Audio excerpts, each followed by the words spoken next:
Hi hello to all. எல்லோரும் எப்படி இருக்கீங்க?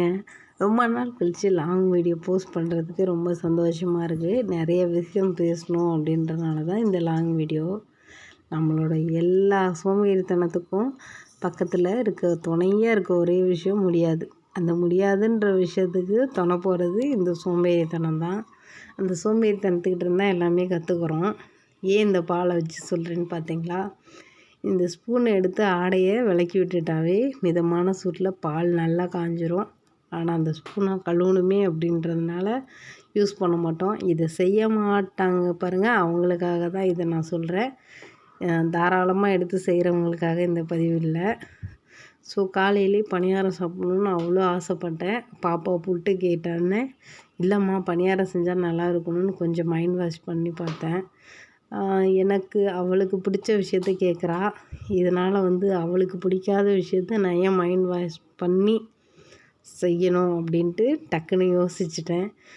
இப்படிலாம் சேஞ்ச் பண்ணக்கூடாது அப்படின்னு டக்குன்னு யோசிச்சுட்டு அவளுக்கு பிடிச்ச மாதிரி புட்டு தான் ப்ரிஃபர் பண்ணியிருந்தேன். அரிசி பருப்பு புட்டு சாப்பிட்டு எனக்கு ரொம்ப பழகிடுச்சு.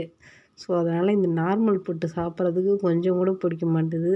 ஸோ அப்படியே இருந்தாலும் கொஞ்சமாக நெய் போட்டு அப்படியே மேக் பண்ணி சாப்பிட்டாச்சு. இந்த மாற்றிக்கிற விஷயம் எங்கேருந்து வருதுன்னு பார்த்தீங்கன்னா, எனக்கு கல்யாணத்துக்கு அப்புறம் தான்.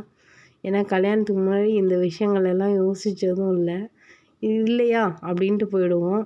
நமக்கு பிடிச்ச விஷயமாச்சு கிடைக்கலையா அப்படின்ற அளவுக்கு யோசிக்கிறவங்கலாம் எங்கள் ஃபேமிலியில் கிடையாது. இல்லையா இல்லை அப்படின்ட்டு தான் நாங்கள் வளர்ந்தோம். இங்கே அப்படி இல்லை. பசங்களுக்கு சின்ன சின்ன விஷயமா இருந்தாலும் ஸ்கூல் போகிறதுக்குள்ளே அவங்களுக்கு நம்ம பார்த்து பார்த்து செய்கிற விஷயந்தான். பிகாஸ் ஸ்கூலுக்கெல்லாம் போயிட்டாங்கன்னா நம்ம கூட இருக்க டைமே ரொம்ப ரேர் தான். இந்த 1 மந்த்தே நான் ரொம்ப ஸ்பீடாக போயிடுச்சு அப்படின்னு தான் ஃபீல் பண்ணுறேன். நிறைய விஷயங்கள் இந்த சம்மரில் சேஞ்ச் ஆகிருக்கு என்கிட்ட. என்னென்னு பார்த்தீங்கன்னா, என்னோடய ஹெல்த் கான்ஷியஸை நான் இன்னும் கொஞ்சம் கேர் பண்ணி பார்த்துக்கிறேன். பிகாஸ் இது எங்கேருந்து ஸ்டார்ட் ஆச்சுன்னா, என்னோடய ஹஸ்பண்ட் ஊருக்கு போனதுக்கப்புறம். சின்னதாக அவர் இல்லைனாவே எனக்கு ஒரு பயம் வந்துடும். ஏன்னா தனியாகவே இருந்து பழக்கமாகலை. ஸோ வேலை விஷயத்துக்காகவும் ஃபினான்ஷியலுக்காகவும் வெளியில் போயிருக்காங்க. அடிக்கடி வந்துடுவாங்க, வீக்லி ஒன்ஸ் வந்துட்டு போவாங்க. இருந்தாலுமே இந்த தனிமை எனக்கு நிறைய விஷயங்களை கற்றுக் கொடுத்துருக்கு. பிகாஸ் இந்த சம்மரும் எனக்கு நிறைய விஷயங்களை கற்றுக் கொடுத்துருக்கு. யூஸ்வலாக இந்த சாப்பாட்டிலேருந்து என்னோடய பழக்க வழக்கங்கள் வரைக்கும் நான் எந்த அளவுக்கு சேஞ்ச் பண்ணியிருக்கேன்றதை உங்கள் கூட ஷேர் பண்ணிக்கிறேன். கேளுங்க, இன்ட்ரெஸ்டிங்காக இருக்கும். அதாவது அவர் ஊருக்கு போயிட்டார் அப்படின்ற பட்சத்தில் கொஞ்சம் வருத்தம் நிறையவே இருந்துச்சு. நிறைய நாள் ரொம்ப ஃபீல் பண்ணி அழுதுருக்கேன். பட் அதெல்லாம் அவர் வந்துட்டு போகிற அந்த ஸ்டேஜ் மட்டும்தான். அடுத்த ஸ்டேஜில் அடுத்த நாளே நான் என்னை சேஞ்ச் பண்ணிக்கிட்டேன். ஏன்னா இது நான் தான் கேர் பண்ணணும் ஃபேமிலியை. நான் மட்டும்தான் இருக்கேன் அப்படின்றதுனால எனக்கு மாமனார், மாமியார், அம்மா, அப்பா, சிஸ்டர்ஸ், தம்பி எல்லாருமே இருக்காங்க. இருந்தாலும் பக்கத்தில் இருந்தாலும் வீட்டில் நாங்கள் தனியாக இருக்கிறதுனால என்னோடய ஹெல்த் கான்ஷியஸில் நான் இன்னும் கொஞ்சம் அதிகமாக கேர் எடுத்துக்கிட்டேன். எனக்கு ஒரு வேளை சிக்காயிட்டா, உடம்பு முடியாமல் போயிட்டா என்னோடய பசங்களை பார்த்துக்க இன்னொருத்தர் வருவாங்க.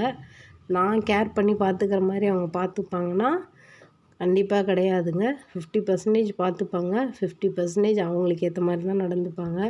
இதில் யாரையும் நம்ம குறை சொல்ல முடியாது. அதனால் கவனமாக நான் என்னை ஒழுங்காக பார்த்துக்கிட்டேன் அப்படின்றதில் நான் ஒரு விஷயத்த ஸ்ட்ராங்காக சொல்வேன். எனக்கு அடிக்கடி சளி பிடிக்கும், காஃபு அடிக்கடி இருக்கும்.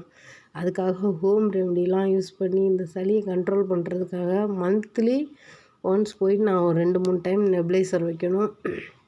அதே டைம் இருமல் கண்டினியூ ஆகிட்டே இருக்கும். நைட்டில் தூக்கம் இருக்காது.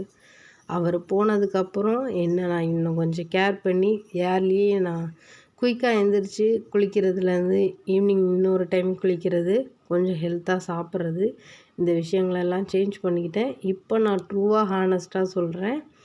எனக்கு இந்த சளி தொந்தரவே இப்போ இல்லாமல் இருக்குது. என் ஹஸ்பண்ட் இருக்கும்போதெல்லாம் இந்த விஷயம் இருந்துச்சு இருக்கீங்கன்னா, ஆமாங்க இருந்துச்சு. கொஞ்சம் கேர் இல்லாமல் இருப்பான். அவர் இருக்கார், எனக்கு பிடிச்சதை செய்வார், நான் கேட்குறத வாங்கி கொடுப்பாரு அப்படின்ற விஷயத்தினால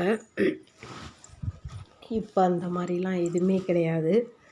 ஸோ இன்னொரு விஷயம் பார்த்திங்கன்னா, அவர் இல்லை அதனால் பயந்துக்கிட்டு இருக்கேன் அப்படின்னு கிடையாதுங்க.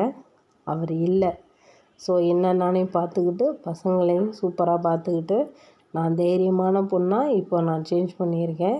ஃபுட்டில் என்ன சேஞ்சுன்னு பார்த்திங்கன்னா, யூஷுவலாக குழம்பு, பொரியல், அவியல்னு ஏதாவது 2 டிஷ் செஞ்சுட்டு அதை லஞ்சுக்கு ப்ரிஃபர் பண்ணிட்டு மார்னிங்க்கு வேறு ஏதாவது செய்யணும். இப்போ அதே யூஷுவல் தான். டிஃபனும் டின்னர் மட்டும் ஒரே மாதிரி.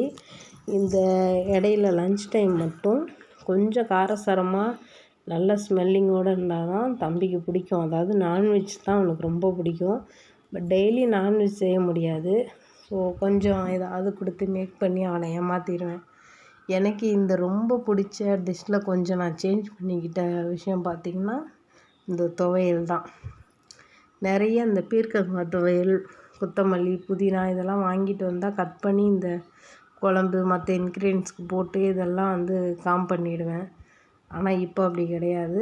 அதெல்லாம் கொஞ்சம் சாப்பாடு மட்டும் வச்சுட்டு ரைஸை கம்மி பண்ணிவிட்டு கூட்டு பொரியல்னு இன்னும் கொஞ்சம் அதிகமாக செஞ்சு கொஞ்சம் சாப்பாட்டுக்கு பதிலாக அதை தான் நான் டெய்லியும் ஃபுட்டாக எடுத்துக்கிறேன். சாப்பாடு கம்மியாகவும் காய்கறிகள் அதிகமாகவும் எடுத்திருக்கேன். ஏன்னு கேட்டிங்கன்னா, என்னோடய வெயிட் லாஸ்க்காகவும், இன்னொன்று அடிக்கடி எனக்கு கொஞ்சம் ஒழுங்காக சாப்பிடாதனால நிறையா ஒர்க் பண்ணி உடம்புல ஸ்ட்ரென்த் இருக்காது. நைட் தூங்கும் போதெல்லாம் கை கால்லாம் பயங்கரமாக வலிக்கும். இப்போ ட்ரூலி அதெல்லாம் எனக்கு எதுவுமே கிடையாது. பிகாஸ் சாப்பாட்டில் சேஞ்சஸ் இருக்குது. எனக்கு எல்லாத்தையும் விட ஒரு சேஞ்சஸ் என் மனசளவில் நான் ரொம்ப சேஞ்ச் ஆகியிருக்கேன்.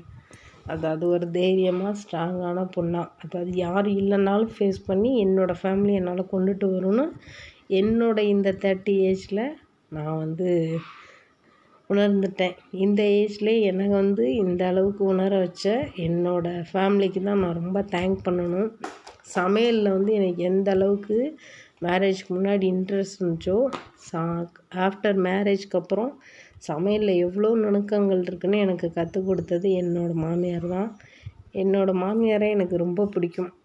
ஏன்னா எனக்கு நிறைய விஷயங்கள் அவங்க கூட நான் மேரேஜ் ஆனதுக்கப்புறம் ஒரு 3 வருஷம் கூட இருந்தேன்.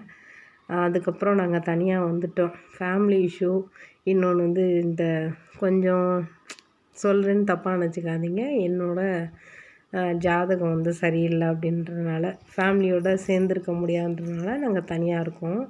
மற்றபடி வேறு எந்த விஷயமும் கிடையாது. ஸோ எல்லா நுணுக்கங்களையும் சொல்லி கொடுத்து குயிக்காகவே என்னை ஒரு பக்குவமான பொண்ணாக மாற்றிட்டாங்க அந்த 3 வருஷத்துலேயே. ஸோ எப்போ சமையல் செஞ்சாலும் நான் நினைக்கிற ஒரே ஒரு பர்சன் எங்கள் மாமியார் தான். ட்ரூவாகவே சொல்கிறேன்.